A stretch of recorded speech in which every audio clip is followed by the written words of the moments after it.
And so for his debut, he did this beautiful. I think so. That was called Morning Prayer. Then he did for his debut. I did some other things with him in between, but this debut I really found amazing to do. It was also 4 pieces, 6 performances in total. And the first part was for man and a woman, 2 faces, so they're dressed completely in black, playing on each other's faces, standing like maybe this distance or something between them. And then the second one was for 2 men with only dressed from the navel and down. And it was for their upper body, so they're like sitting in front of each other, you know? Like hitting, scratching, licking, all sorts of things that also has this erotic. It's like you get all these feelings of, like, what's basically amazing about this stuff that he composes, Jeppe, to me, is, besides the music being great, is that the fact that the audience kind of becomes the one on stage, you know? Like that's the like it's so interesting to like that wall kind of disappears, where it's like these people are. We know that the audience, like you two and me, know that a concert and it's so much more than, it's not just what happens on stage; it's the whole room and everything that happens together. So we're all co-creating this.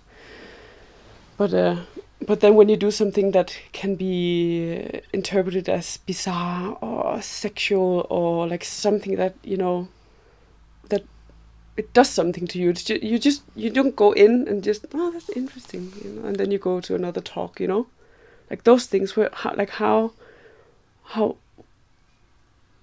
much can I do that and what happens and how do people react, and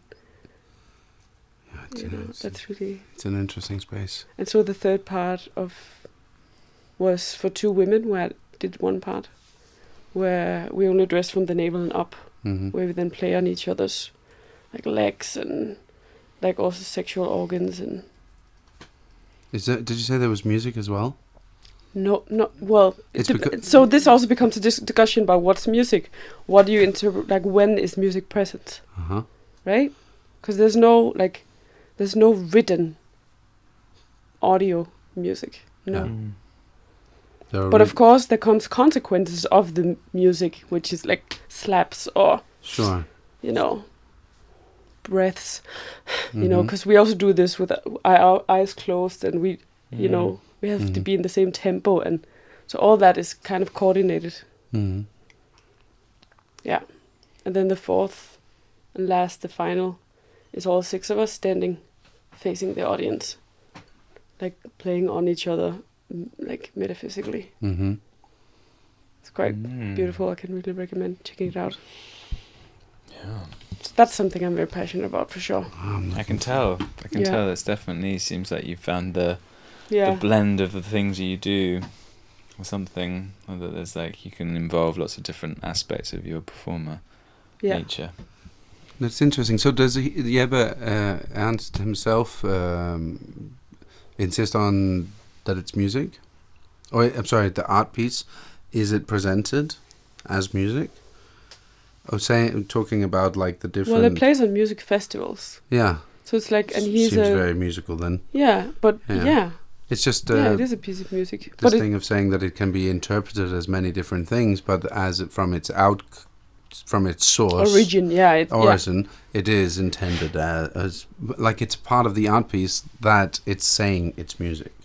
Because it could say, it seems like it could say something else, and might be, maybe he's like, I make performance art. Yeah. I'm a performance art director, and then maybe that box would be that box.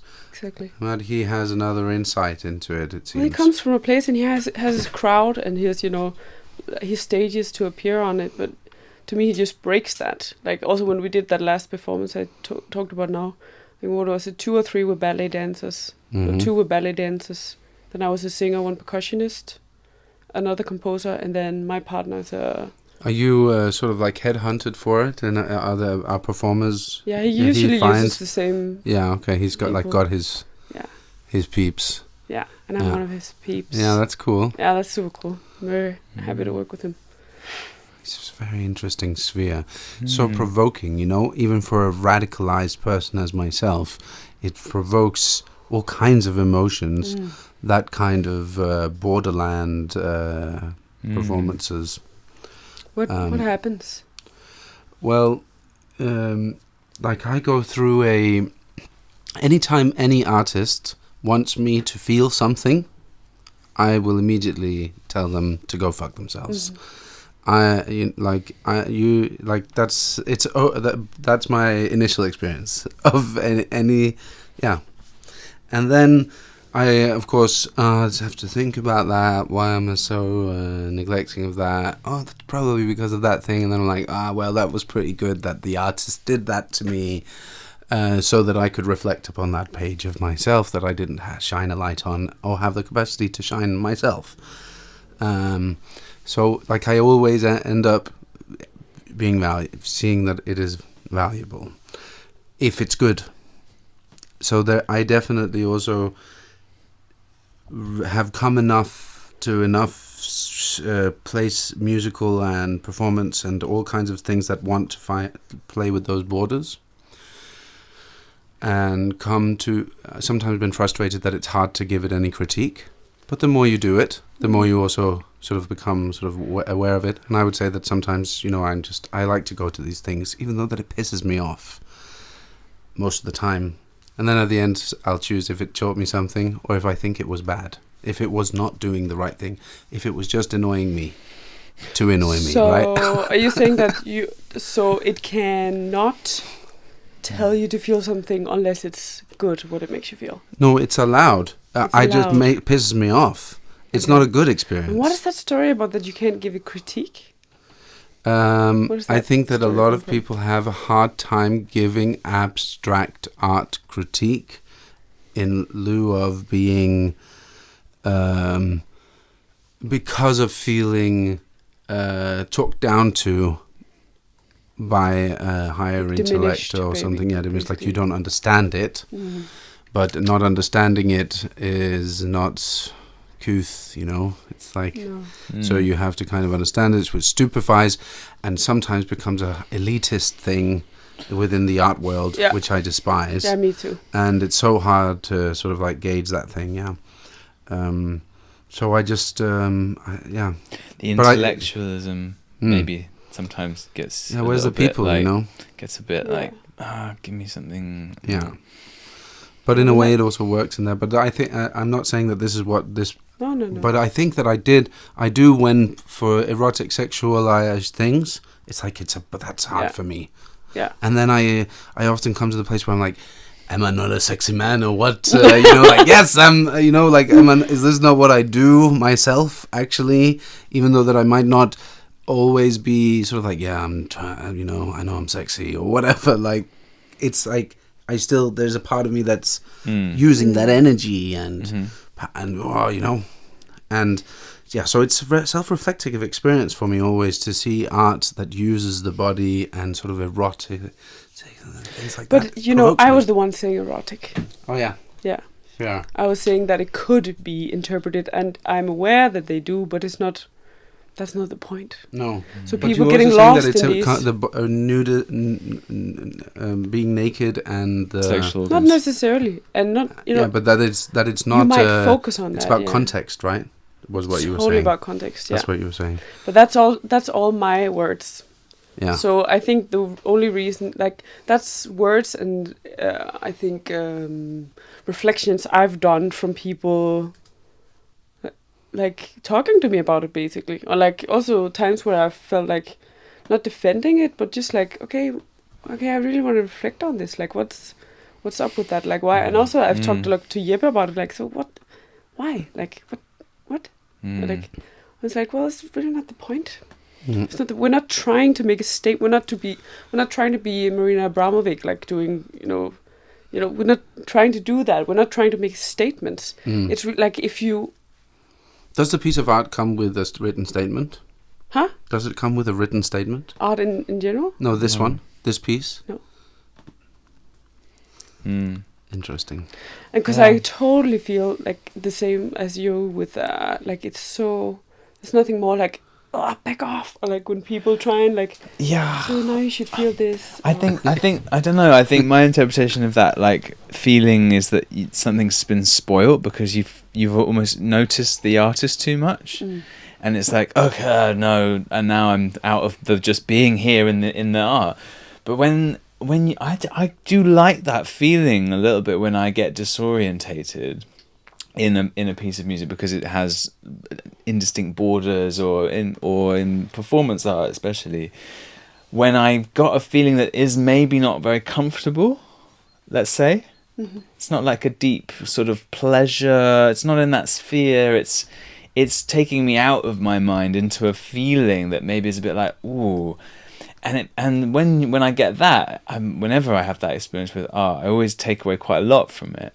Not necessarily that I expected it, and that's what's I think that's what's powerful about those things, is they can kind of take you a little bit by surprise, make you sort of have to like be a bit lost, and then like make your own projection, and that's a fun part as well. Because we all have the different projections, right? We all have the different, like, oh, that I feel that there in my body, or not there, and you know, like, this has all got so much layering of personal story that you can put when you have those things that aren't defined, you know. But there's like a canvas of yourself and your own experiences and things like that. Yeah, and you're mentioning this about like the art, the composer still there, like. It has to leave space for exactly what you're talking about, right? For this reflection, for this mirroring, for this like kind of space in between, or bouncing back and forth. Exactly. And it must be super like, but you need to get fucking out of the picture. Like you need to get, and I think, I would definitely. I so feel that Jeppe is out of the picture of this. Like that's also how he speaks about it himself. Like this is, I wanted to. We were supposed to do what. I'm preparing now. I was supposed to do last year in May, but I was gonna give birth in July. So it was like, and then for a second we were thinking like, okay, let's just do it anyway. I'll just be fucking huge, and like be so the performance like me, and then 4 males like also playing on me and me. There's a lot of things going on, and it was like, fuck, that could be so wild. Like also this like female Jesus with big, or like, or is it Maria, or is it like? But then we were also like, okay, now it's becoming into something else. So I was like, okay, let's postpone it. We'll do it next year. Jesus can wait. But yeah, so I wanted. But then I was like, fuck, it would be so awesome because I'm only gonna have this big ball on my, you know, like only one, like maybe only once, probably only once.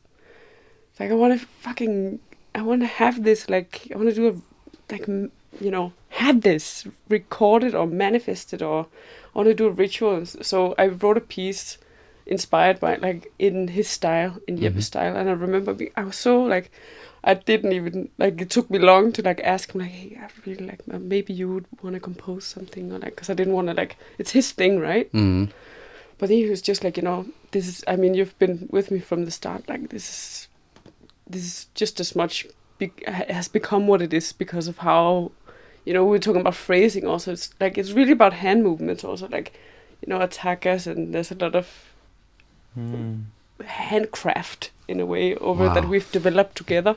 So you're like, just go ahead. So I performed this piece for, like, it's just my big belly. Like, you will watch it also, it's awesome. Oh, cool. It's online? Yeah. On your website? And I didn't find it. Okay. What was the website? What was your website again? poetryofnow.com. Yeah. Poetryofnow.com. Yeah. It's a good website. Thanks. I dig it. Yeah. Yeah. Yeah, I like it. Good layout. Well, that was amazing. Thank you so much for letting us into that world. That was really extremely interesting. Thanks. Yeah. It's thank you for your powerful work and your dedication to it. It's inspiring. So that'll be it for today. We have to mention our sponsors, of course. Delicious barn treats. Barn treats. Straight from the hay. Named Moomers. Yeah. Moomers. Yeah? Murmurs. How do you spell that? One Murmurs. Crunchy like yet M-U-R. hay-y. Have you get them in the morning and in the night. That's it. Hey. Awesome. Thanks so much for having me here. Yeah, you were great. See you another time, I hope. Anytime you got new projects and things, maybe we'll meet after the big Harbour concert project. Yeah. Opera. Opera. We have to go to the... Yeah, but let's meet before then. Yeah. Okay. Chowsers. See you out there. Bye-bye.